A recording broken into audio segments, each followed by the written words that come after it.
We are in February 2025. We finish a retreat. I am with Ernesto Londoño.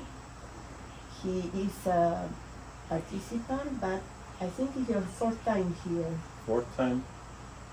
And the difference is that you started, you never drank ayahuasca before, and then something happened that you decided to go deeper, not only with your work, personal work, but also to do a big research about not only ayahuasca, psychedelics in general.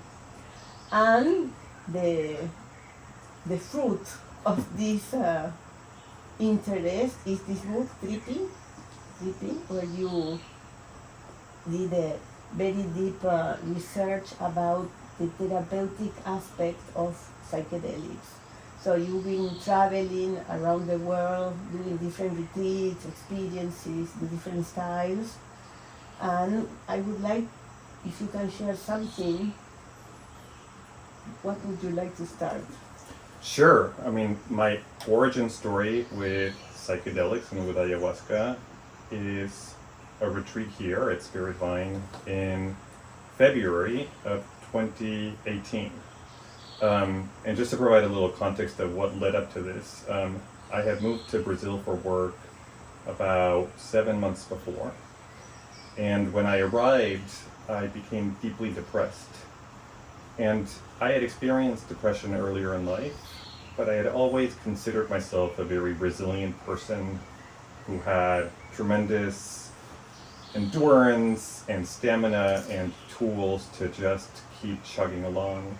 So your belief was, I am a strong person, I can deal with whatever it is, I can... Yes, I had been a war correspondent. I had done very challenging assignments over the course of my life, and I think people at work and in my life regarded me as somebody who was very capable and stable and strong.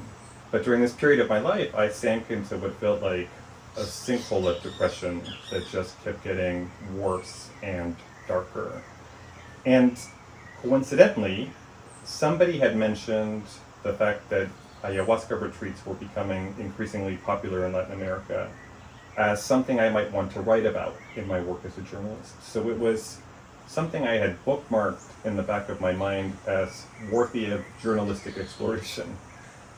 And I think at one of the real low points in this period, I was lying awake at night, and about 3 a.m, I opened my laptop and I entered Ayahuasca Retreats Brazil into Google. And for some reason, the first thing that came up was a YouTube video that you recorded years ago in which you describe your process. And looking back, it sounded really crazy, and some of the language you used in that video sounded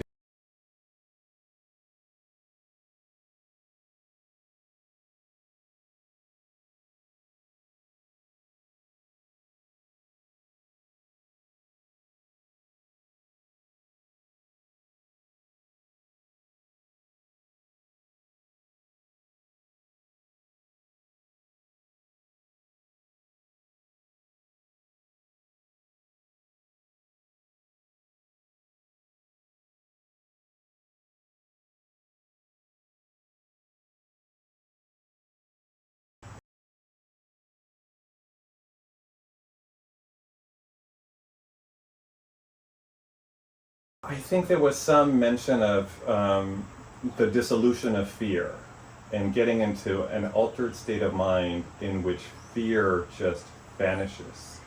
And to me, that sounded crazy and preposterous, that you could take a mind-altering compound that would somehow, delete fear from your life. And then I think you also used the word oneness, as a state that one can reach or access in which you feel connected to everything and everyone. And at this period of my life, I had little reason to have anything that approached a spiritual practice or, to do non-rational thinking about dimensions of the human psyche, of the soul. So these things sounded very, very strange and intriguing, but I had a little bit of skepticism. I think that everything is upside down. Because if I have to think about depression, it's because people probably are feeling lonely, nonsense, that this life is at the end, you work, you do this, you do a lot of things, and then you die and that's it. That is more weird for me than thinking there is something else. Yeah. There must be something else. It's not for what, all of this. But not only with ayahuasca, you can experience oneness. You can experience oneness with meditation. And it's not that you drink ayahuasca and fear disappears from your life. It can disappear for just a few minutes, but at least you have a glimpse. Oh, this is life without fear. Yep. And at the end, what is fear? It's an interpretation. Yes. And most of the time, it's a very bad habit, an Yes. addiction. Yes. Now, with all the experience you have, what do you think about this that sounded so crazy out there? I think what that first retreat taught me is that the human mind is a lot more malleable.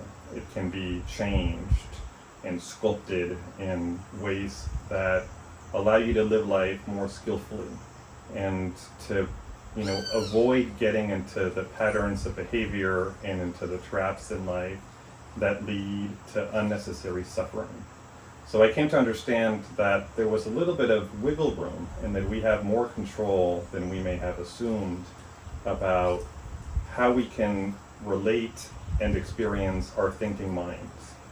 And it's a process. And one of the things that I think I came to really admire about you is I see many people in this field promote these therapies or these retreats as a miraculous intervention and suggest that you walk away with a miracle that's going to fix you, permanently, and that it's going to be a silver bullet for everybody. I think you're very careful in describing that healing is a long and sometimes bumpy road, and that it takes real commitment and discipline. So once you kind of find your footing, and once you have a little bit of a map and have a sense of where you're going, that's the beginning of the process.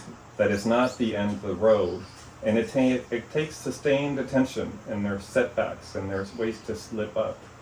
But I think one of the most enduring lessons I walked away with from that first retreat is that I had the capacity and the agency to renegotiate my relationship with fear, and to be more discerning about what kind of fear I was going to fuel and what kind of fear I was going to rein in my life. And that's made a big difference, and it's an ongoing process. It's a practice rather than an end state.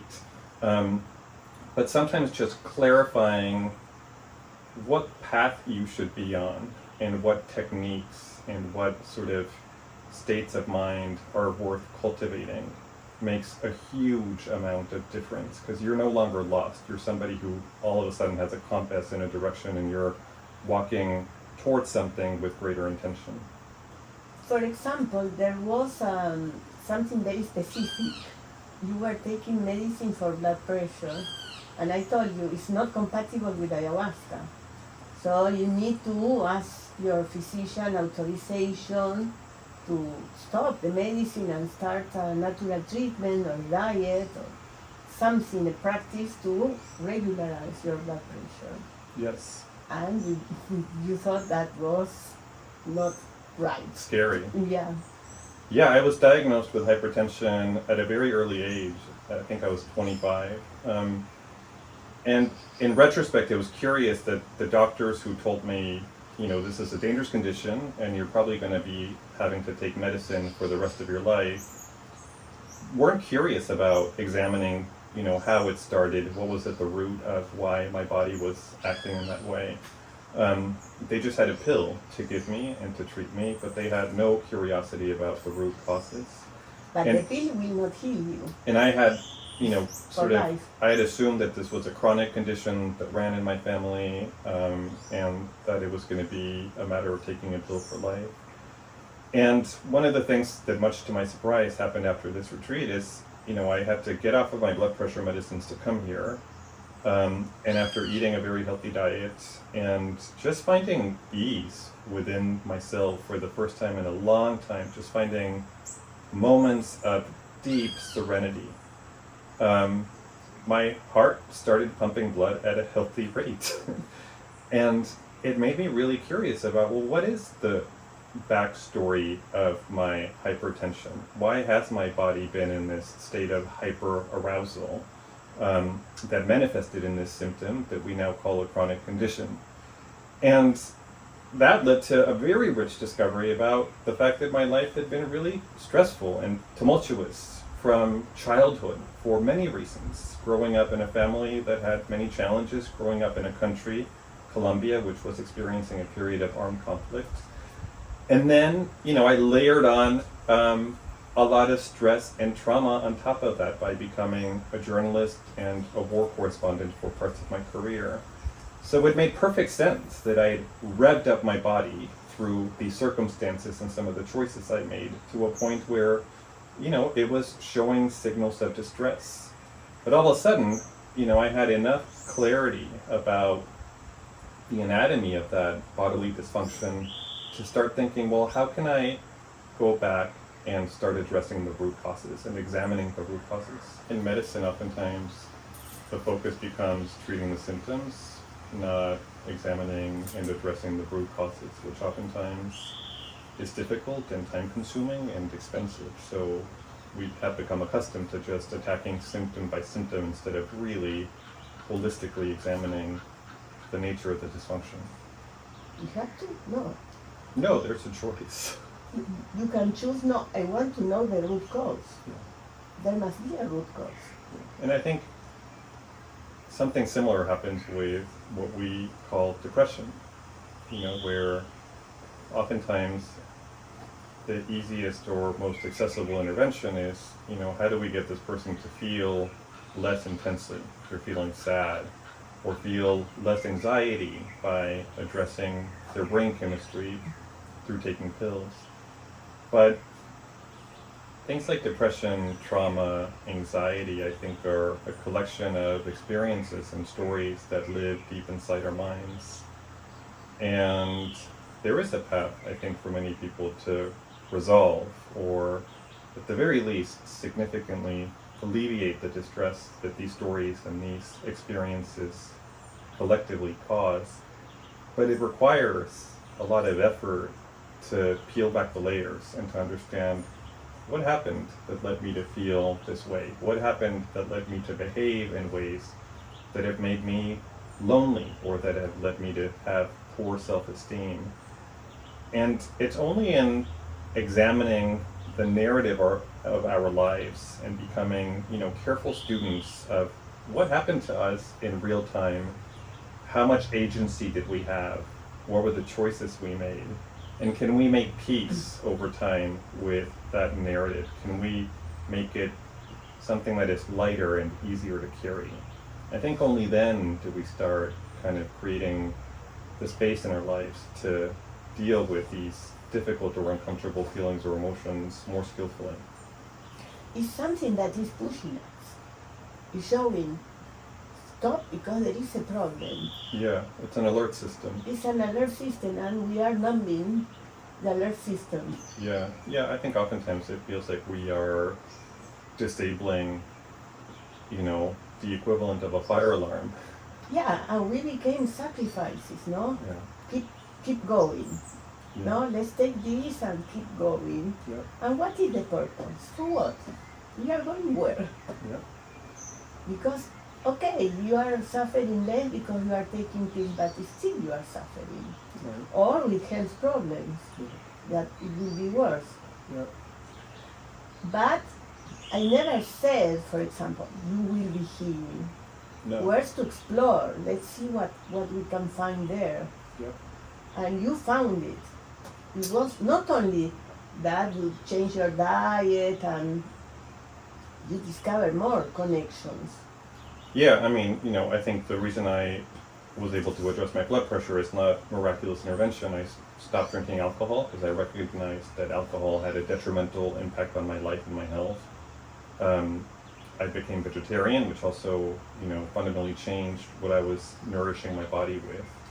I started meditating, which gave me new skills of, finding moments of peace within on a regular basis. So I was able to see clearly that I had a lot more options than I had, imagined or even considered before, to, over time, become a healthier and more grounded version of myself. One of the workshops in the retreat is spirit releasement. That is when we scan the body looking for something that don't belong to us. Mm-hmm. I understand that this may sound very crazy, Yes.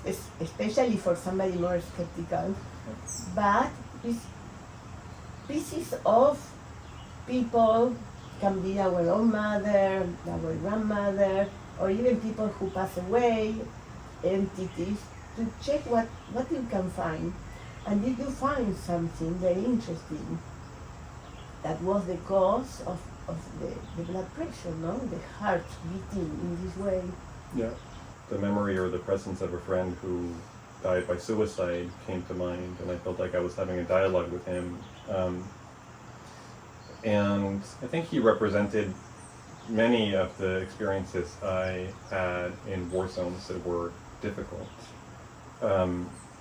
and showed me the extent to which, those things that happened many years ago still live very viscerally within us, and you can still hear the sounds and smell the smells of what those intense periods of your life were. So I think these techniques you teach to kind of imagine where that traumatic residue lives in the body, and imagine that there is a system to start cleansing the body, and letting go of maybe not the memories, but the texture and the weight of these things that are difficult and that weigh us down, and to just dissolve them and find an imaginary way of sending them out into outer space, can be very effective. And even to this day, when you teach these workshops, I still have a big glaring voice of skepticism going through my mind, thinking this woman is a little bit crazy. But on the other hand, I've seen it work within myself, and I've seen this process of examining what is the baggage we are still carrying around in life, and what are some of these ways in which we've framed our experiences into stories that maybe don't serve us, and is there a way to reimagine what the narrative should be and what our role in the narrative should be in the way that makes these stories a little cleaner and a little easier to carry. A coherent story. Yeah, it's about bringing coherence, I think, to your personal narrative, and also seeing through the ways in which our mind sometimes distorts our past in ways that make us feel ashamed or burdened or guilty. And I think oftentimes there may have been good reasons to believe certain things at the time, but when you really examine them closely, and oftentimes it's very helpful to examine these stories and these narratives in a group setting in which people are showing you a lot of grace and compassion and giving you feedback, where you realize that maybe you were less of a responsible party or less of a villain, and that maybe when you made mistakes in life, it's because you didn't know any better.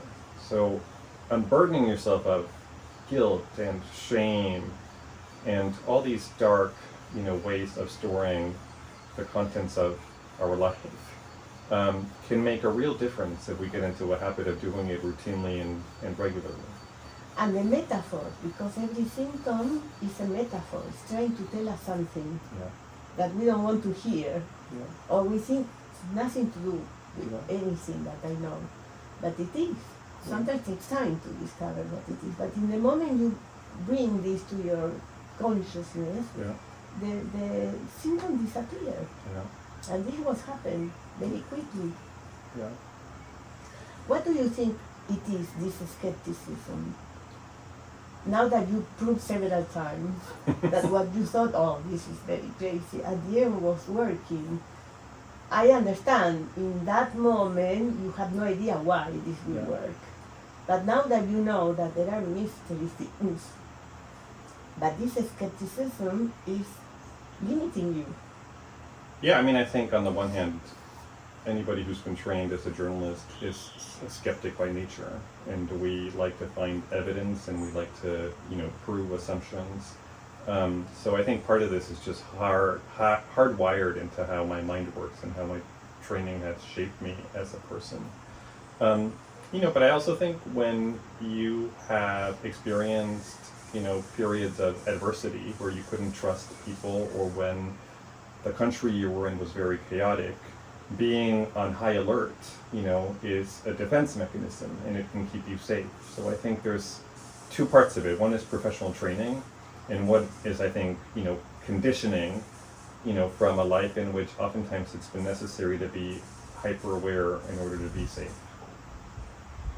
And I think it's very practical that you can have this skepticism, because although you are very skeptic, you are at the same time you are playful, because you say, okay, let's see.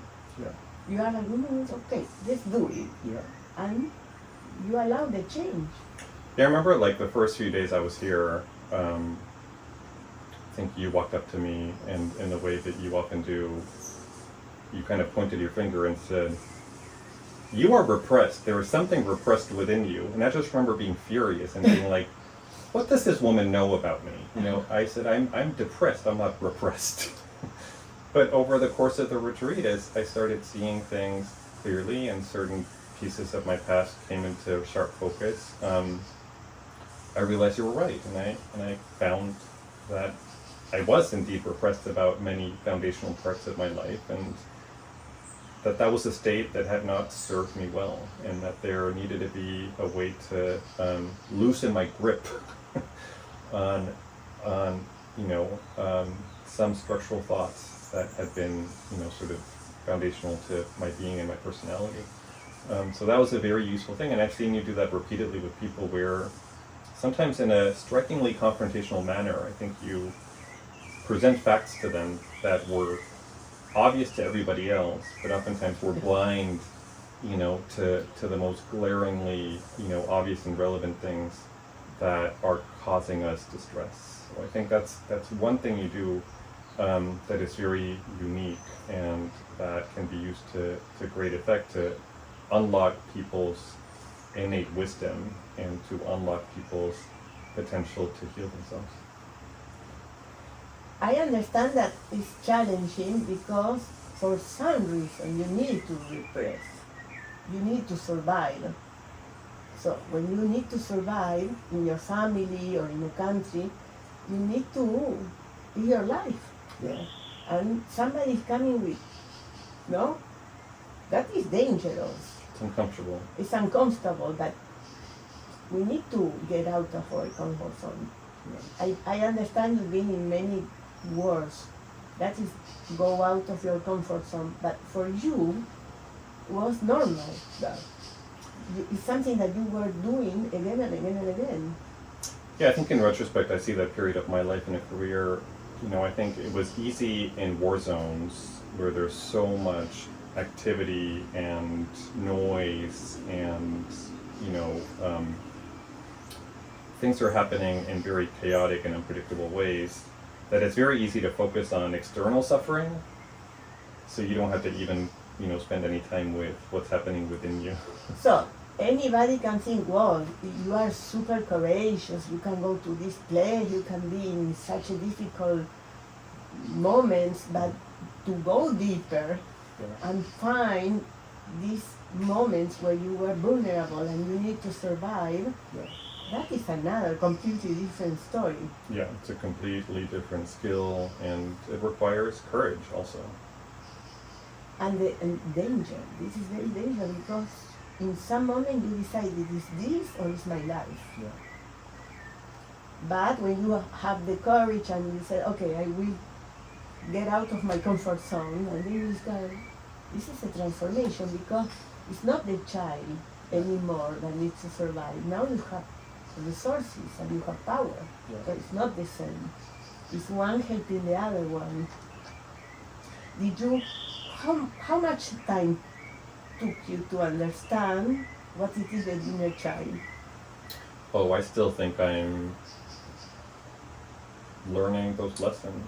I think one of the things you taught me that has been very valuable is the practice of going back in time to different stages of our life, but in particular childhood, and managing to show those earlier versions of ourselves greater compassion.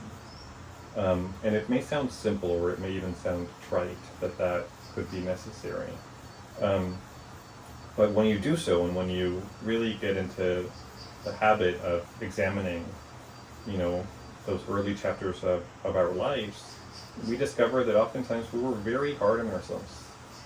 And that tendency to be very judgmental and very tough on our inner child or on our teenage version leaves a scar. It leaves an imprint, and those scars over time disfigure people's personalities and oftentimes leads them to seek refuge in substance use or workaholism or other things that are ultimately not terribly healthy.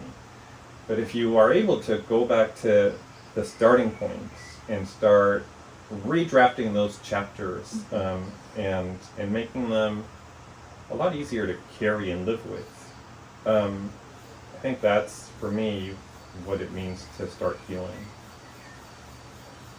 So when did you publish the book? Trippy. It's a very interesting name. Why did you put Trippy? The book came out in May of 2024. Trippy, I think, is a word that, on the one hand, evokes the experience of being in an altered state. You're on a trip. I also think it chronicles, a life that has been nomadic, because I've moved a lot throughout my life for my career or in becoming an immigrant. So my life has been a series of literal trips, and in many ways I spent, much of my life sort of living out of a suitcase. And I think that was at the root of why I felt so ungrounded and lonely in the world. So it's not only about substances or Correct. plants or psychedelics, it's about your life. Yeah, and also, being on a trip is about being on a journey. Mm-hmm. And I think my hope was that readers would walk away from this book seeing the potential of psychedelics in the pursuit of healing or introspection, but also realizing that it was a long game, that it wasn't just, something that you could do quickly and dip in and out, that it was something that would take you on an adventure that, for many people, I think, lasts years. What this book brought to your life? It brought clarity. I think being a writer is both a blessing and a curse. It's a curse because I can't stop writing. Mm-hmm. And I can't stop absorbing the world around me with a mind of a writer that wants to document and make sense of things I experience and see. But on the other hand, it gives you a really valuable tool to organize things that are very confusing and abstract when they're just swirling through our mind. And part of what I wanted to do in the book was confront myself with some really difficult questions about the roots of my depression and what it means to heal. And, for instance, one piece of that was just becoming better acquainted with the story of depression and mental illness in my family, and kind of understanding my own experience and my own life in this broader lineage of people who experienced adversity and distress and melancholy. So I think, the book gave me clarity. It's also given me some beautiful feedback. I've heard from so many people who have found echoes of their stories in my story, and that from reading the book have been able to connect dots or come to insights that were similar to my own. So it's provided connection, which I think is something that for much of my life was missing. And in so doing, it's brought a lot of depth and meaning to my life and my work. You never took medication again? Blood pressure medication, no. And depression? I think depression is something that is going to remain a part of my life, I think, for years to come. Will be part of your life? I think so. That is a belief. That is an educated guess. Depression for me is something where I think I will always feel its gravitational pull. I understand its frequency, I understand how it comes about, and we live in a world where it's easy to become distressed and where it's easy to, feel sad about the life of others, about challenges we face, about things that are difficult in life. I think the question is, do you manage to make room for that sadness in a way that is not as destabilizing? Do you manage to invite that sadness and make it something that is lighter and that is easier to carry through life? Because I think depression has also in many ways been a gift for me. It's given me a lens to look at other people with greater compassion. It's made me more inclined to be of service to others. It's made me very curious about the nature of other people's suffering. So I think the question is not, do you want to completely excise depression from your life and put it far in the past?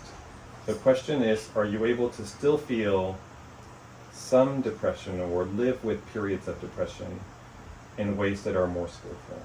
Because and to understand the mechanism. Yeah. What do you do to bring depression? Yes.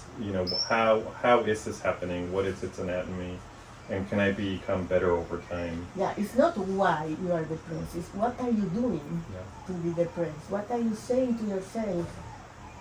Because I think you feel is fair. I have some depression. It's useful. I mean, I don't think it's fair, but I think sometimes it feels inevitable. But that is another belief. Yes. So, depending on your interpretation also. But if you can go deeper, you will find other ways to be curious, to be empathic, to help without the depression. Do you think it's possible? Possibly. Normally. But it takes work. Of course. Yeah, of course. And it's one thing to imagine that as a possibility, and it's a very different thing to actually walk that road. When you have loved ones that are depressed or they are in pain or you see injustice, it's normal that you feel sad, that you are depressed like them, but this don't make it better. Yeah. It's like to be loyal. I am with them. We are in the same. But you are one more depressed, one more suffering. And I think we have to be less. We have to discover how to we remove from this sadness, this depression. When we learn how to remove ourselves from that, we can learn how to help others. If they want, it's possible. They will see you, that you are not more depressed, that you are not suffering anymore, but still you are a good person and still you are empathic and generous. Nothing changed. The only thing is that you are not depressed anymore. So you will be a model for these people. If not, you will be one more of them. And it's not true, it's just a belief. Another belief, but it's a limited belief. And I believe that when we are depressed, we are producing certain type of energy that is not productive because it's bringing more of what we don't want. We are feeding energies that they want more depression, more pain, more suffering. And without knowing, we are addicted to that, and we have to keep producing this energy. I agree with you in principle, but I'm not yet there in practice. Why you come here for the first time? I spent a very intense period in 2022 going on a number of retreats and experiences, sometimes as a participant, sometimes as an observer. And I felt a calling to come back, now no longer with my journalist mind switched on as much and no longer reporting and investigating material for the book, just to take stock of where I am at this juncture and to make sense of some of the changes in my life. And I think it's so useful to literally retreat from the world and to make a habit of periodically walking away from the things that may be making us sick or keeping us anxious, to see what we may see clearly in environments that are different from the ones we live in.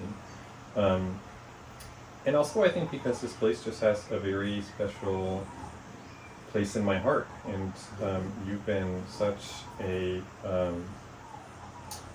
healthy influence on me, and you've shaped my thinking and my approach to choices and agency in ways that have been, deeply, profoundly, challenging, but also moving. Mm-hmm. So, I thought it was a good moment to come take stock and reconnect and make sense of where I am. And particularly in this retreat, what did you discover? God, there were many lessons, but I think I discovered that some of the stories I've told myself about my choices and my relationships aren't serving me. So I had a chance to go back and reconsider them and redraft them.